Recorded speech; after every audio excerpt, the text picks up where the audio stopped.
आला और उद्दल बुंदेलखंड के 12वीं सदी के दो महान योद्धा थे, जिनके पराक्रम को वहां की लोक गाथाओं और महाकाव्यों में अमर कर दिया गया है।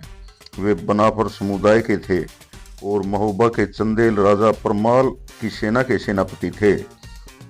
आला और उद्दल का जन्म महोबा के पास दिसपुर गांव में हुआ था। उनके पिता दसराज भी चंदेल राजा परमाल की सेना में सेनापति थे, जिनकी छल से हत्या कर दी गई थी।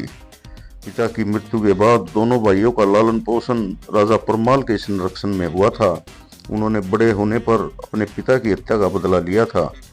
उनकी वीरता और 52 युद्धों की कहानियां महाकवि जगनिक ने अल्लाखंड नामक एक महाकाव्य में अमर कर दिया है। यह काव्य उत्तर भारत के विशेषकर बुंदेलखंड में शौर्य गाथा के रूप में लोकप्रिय है। आला और उद्दल की सबसे प्रसिद्ध लड़ाइयाँ दिल्ली के शासक पृथ्वीराज चौहान के खिलाफ थी। इस युद्ध में उद्दल ने बहादुरी से लड़ते हुए वीरगति प्राप्त की थी। छोटे भाई की मृत्यु से क्रोधित होकर आला ने पृथ्वीराज की सेना पर भयंकर हमला किया था। हालांकि अपने गुरु गोरखनाथ के कहने पर उन्होंने पृथ्वीराज को माफ कर दिया और युद्ध त्याग कर नाथ पंथ को अपना लिया।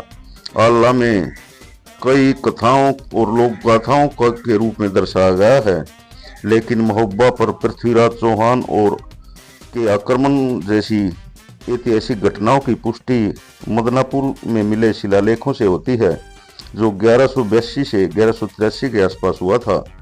कुछ किंवदंतियों में माना जाता है कि आला को देवी शारदा से अमरता का वरदान मिला था और वे आज भी जीवित हैं। आला और उद्दल की कहानी आज भी लोकगीतों, नाटकों और कहानी कथन के माध्यम से सुनाई जाती हैं, जो उत्तर भारत के लोकगीतों और लोक कथाओं का एक महत्वपूर्ण हिस्सा है। तो दोस्तों, आज मैं आपको आला और उद्दल के बारे में विस्तार से बताऊंगा। आशा है मेरा ये वीडियो आपको पसंद आएगा। पसंद आए तो कृपया मेरे चैनल को सब्सक्राइब करना और वीडियो को लाइक और शेयर ज़रूर करना। तो आज चलिए जानते हैं आला और उद्दल के बारे में। जानने के लिए भारत का इतिहास वीरता, साहस और बलिदान की उन गाथाओं से भरा हुआ है, जिन्हें सुनकर हर हिंदुस्तानी का सीना गर्व से चौड़ा हो जाता है। महाराणा प्रताप, छत्रपति शिवाजी और रानी लक्ष्मीबाई जैसे नाम सभी की जुबान पर हैं, लेकिन बुंदेलखंड की धरती पर जन्मे दो ऐसे सूरवीर भाइयों की कहानी भी किसी से कम नहीं है, जिन्हें इतिहास में उतना स्थान नहीं मिला जितना उनकी वीरता को मिलना चाहिए था। ये हैं आला और उद्दल, जिनकी वीर गाथा आज भी बुंदेलखंड के गांव-गांव में गूंजती है। उनकी कहानी सुनकर हमारे रोंगटे खड़े हो जाते हैं और मन में देशभक्ति का जज्बा जाग उठता है। आइए इन महान योद्धाओं की कहानी के बारे में विस्तार से जानते हैं। 12वीं सदी में बुंदेलखंड के महोबा के दशरथपुरवा गांव में दो भाइयों आला और उद्दल का जन्म हुआ था। इनके पिता दशराज और माता देवला थी। दोनों भाई चंद्रवंशीय क्षत्रिय बनाफर राजपूत वंश से थे और बचपन से ही शास्त्रों के ज्ञान और युद्ध कौशल में निपुण थे। कहा जाता है कि आला को युधिष्ठिर और उद्दल को भीम या अर्जुन का अवतार माना जाता था, क्योंकि उनकी वीरता और नैतिकता महाभारत के इन्हीं पात्रों से मिलती थी। आला धीर, गंभीर, न्यायप्रिय और शांत स्वभाव के थे, जबकि उद्दल उग्र, दृढ़ निश्चयी और अत्यंत सुंदर थे। उद्दल की तलवारबाजी इतनी कुशल थी कि वह युद्ध में दुश्मनों के लिए काल बन जाता था। दोनों भाइयों का पालन पोषण चंदेल राजा परमाल के संरक्षण में हुआ था, क्योंकि उनके पिता दशराज की मांडवगढ़ के राजा करिंगा ने छल से हत्या कर दी थी। इस घटना ने आला और उद्दल के जीवन को बदला और उन्होंने अपने पिता की मृत्यु का बदला लेने का प्रण किया था। आला उद्दल की वीरता और 52 युद्ध। आला और उद्दल की वीरता की कहानी कवि जगनिक द्वारा रचित आलाखंड में वर्णित है, जिसमें उनके 52 युद्धों का रोमांचकारी वर्णन है। आला चंदेल सेना के सेनापति बने और उद्दल उनकी वीरता में उनसे एक कदम आगे थे। दोनों भाइयों ने चंदेल राज्य का विस्तार किया और अनेक युद्धों में विजय प्राप्त की।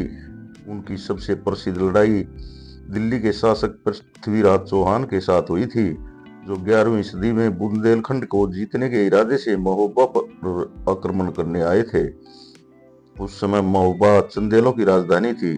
बैरागढ़ में हुए इस भयंकर युद्ध में उदल ने अद्भुत पराक्रम दिखाया, लेकिन पृथ्वीराज के सेनापति चामुंडा राय ने पीछे से वार करके उदल को वीरगति प्रदान की। उदल की मृत्यु की खबर सुनकर आला क्रोध में आग बुगला हो गए। वह पृथ्वीराज की सेना पर बिजली की तरह टूट पड़े। लगभग 1 घंटे के भीषण युद्ध के बाद आला और पृथ्वीराज में आमने सामने आए।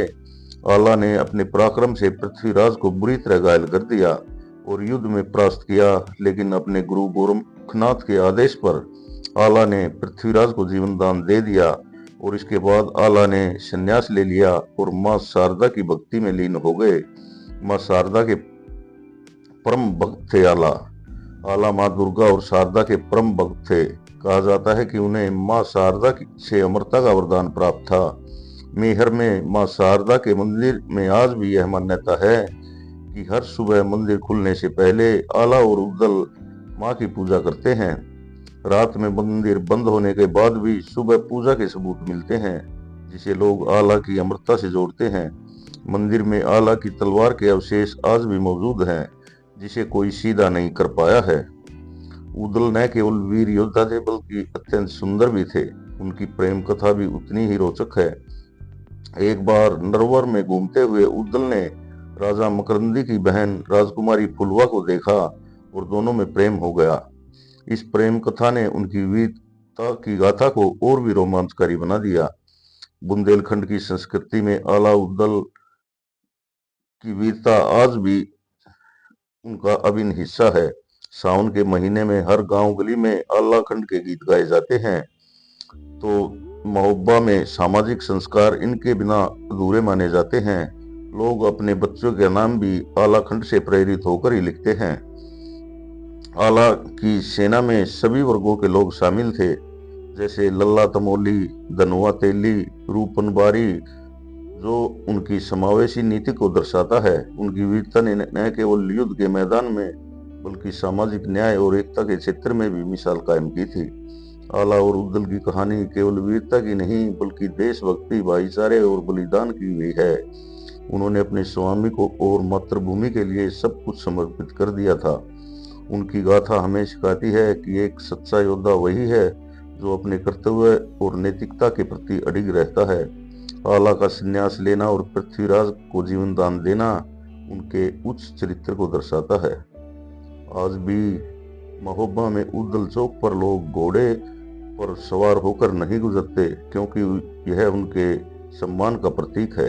उनकी कहानी हमें सिखाती है कि आपसी एकता के बिना कोई भी देश विदेशी आक्रमणों का सामना नहीं कर सकता। यदि पृथ्वीराज चौहान, जयचंद और आला उदल जैसे योद्धा एकजुट होते तो शायद भारत का इतिहास आज कुछ और ही होता। आला और उदल की वीर गाथा बुंदेलखंड की मिट्टी में बसी है। उनकी कहानी साहस, बलिदान और भक्ति का अनुपम उदाहरण है। आला खंड के गीत आज भी हमें प्रेरित करते हैं कि सच्चा योद्धा वही है जो न केवल युद्ध में विजयी हो बल्कि अपने नैतिक मूल्यों और देशभक्ति के प्रति भी सच्चा हो। इन सूरवीरों की कहानी सुनकर न केवल रोंगटे खड़े हो जाते हैं बल्कि हमें यह भी प्रेरणा मिलती है कि हमें मातृभूमि की रक्षा के लिए और बलिदान देने के लिए हर समय तैयार रहना चाहिए। तो दोस्तों, ये थी आला और उदल की कहानी। आपको कैसी लगी? अच्छी लगी हो तो कृपया मेरे चैनल को सब्सक्राइब करें, वीडियो को लाइक और शेयर जरूर करें और एक प्यारा सा कमेंट भी करें। धन्यवाद। जय हिंद, जय भारत।